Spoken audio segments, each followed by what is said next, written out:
तो जिसने 24 लाख छात्रों का भविष्य दांव पर लगा दिया, जिसने देश के नौनिहालों को अपने लालच के चलते अंधकार में धकेलने का काम किया, शिक्षा की पवित्रता को अपवित्र करने का काम किया, उस पेपर लीक के पापी की अब हम आपके सामने कुंडली खोलने जा रहे हैं।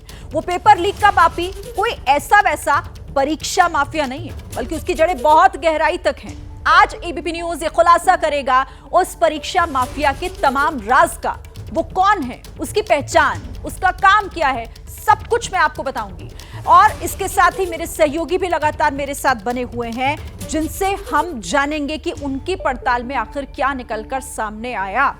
लेकिन बड़ी खबर क्या है, सबसे पहले ये आप जानिए। देखिए, पेपर लीक में एबीपी न्यूज पर यह बड़ा खुलासा। एबीपी न्यूज के पास संजीव मुखिया की पूरी कुंडली मौजूद है। नालंदा उद्यान यूनिवर्सिटी में तैनात था संजीव, यूनिवर्सिटी में तकनीकी सहायक था संजीव, नीट परीक्षा के बाद से नदारद था संजीव मुखिया। वो यहाँ पर तकनीकी सहायक थे, तकनीकी सहायक थे, लेकिन वो लगभग 1-1.5 महीने से नहीं आ रहे हैं। और हम लोग अपना ऑफिस का प्रक्रिया करने के लिए उनको पहले एक लेटर भी दिए, लगभग 1 महीना पहले। तो सुना आपने। देखिए, आप समझिए कि आखिर जब पेपर लीक हुआ उसके बाद से ही वो नदारद भी है, वो पहुंच भी नहीं रहा था यूनिवर्सिटी। कई तरह के सवाल हैं। अब जरा मैं आपको कुछ महत्वपूर्ण चीजें दिखाती हूँ। देखिए, ये बिहार कृषि विश्वविद्यालय भागलपुर, ये एक लेटर लिखा गया संजीव कुमार तकनीकी सहायक के नाम पर, और उसकी कॉपी मेरे हाथ में भी मौजूद है। मैं आपको बता दूं, इसमें साफ साफ है ये कि आपको सूचित किया जाता है कि 6/5/2024 से 14/5/2024 तक बिना किसी सूचना और बिना किसी की अनुमति के बगैर कार्यालय से अनुपस्थित हैं, जो कि अनुशासनहीनता का द्योतक है। और इसी के साथ यहां यह भी कहा गया कि 3 दिनों के भीतर, ये देखिए, 3 दिनों के भीतर अपना स्पष्टीकरण यहां पर बताया जाए। जो भी उसका स्पष्टीकरण है, इसका जिक्र इसमें किया गया है। और यह लेटर जारी किया गया संजीव कुमार को, तकनीकी सहायक, और पूछा गया कि आखिर आप इतने दिन नदारद कहां थे, बिना किसी को बताए हुए, बिना किसी की परमिशन के। और यह बहुत बड़ा सवाल यहां पर इसलिए भी उठता है कि इस पर पहले किसी का जो है वो ध्यान आखिर क्यों नहीं गया। सीधे रुख कर लेते हैं प्रकाश जी, आपसे समझते हैं, क्योंकि ये लेटर बहुत कुछ बताता है। पेपर लीक के बाद से ही नदारद रहना संजीव मुखिया का, बाकायदा लेटर जारी करके उससे स्पष्टीकरण भी मांगा गया।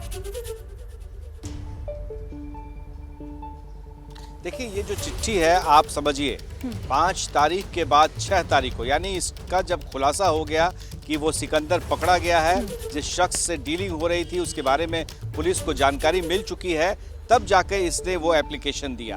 तो जाहिर है कि इसे हर कुछ जानकारी थी, हर पर नजर रख रहा था, पल पल की जानकारी ले रहा था। और इसी जानकारी के तहत इसने बाकायदा साजिश के तहत पहले छुट्टी अप्लाई कर दिया, ताकि उससे ये पता चल सके कि ये वो स्कूल में नहीं है, कहीं और गया। जब पुलिस छापेमारी करने गई तो बड़ी चालाकी से वहां से वो फरार हो गया। तो अभी भी वो फरार है। और सबसे बड़ी बात है कि सरकार की नज़र में वो छुट्टी पर है, यानी सरकारी छुट्टी मना रहा है इस गैंग का सरगना प्रश्न पत्र लीक, जिसने 24 लाख बच्चों का भविष्य को कैसे खिलवाड़ किया है, वो सरकारी छुट्टी पर है। हम इस संजीव मुखिया पर खुलासा जारी रखेंगे। एबीपी न्यूज की पड़ताल अभी जारी है, आगे और भी खुलासा होगा। शिरीन, बताइए।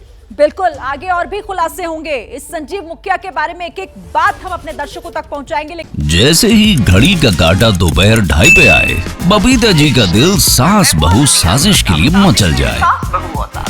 और ये है इनकी बहू, पूरे दिन ऑफिस की टेंशन हो जाए गॉन जब ये करें अपना फेवरेट शो फ्री टाइम पे ऑन।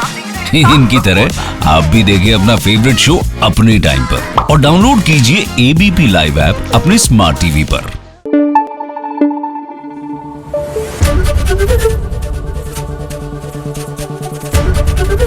एबीपी न्यूज आपको रखे आगे।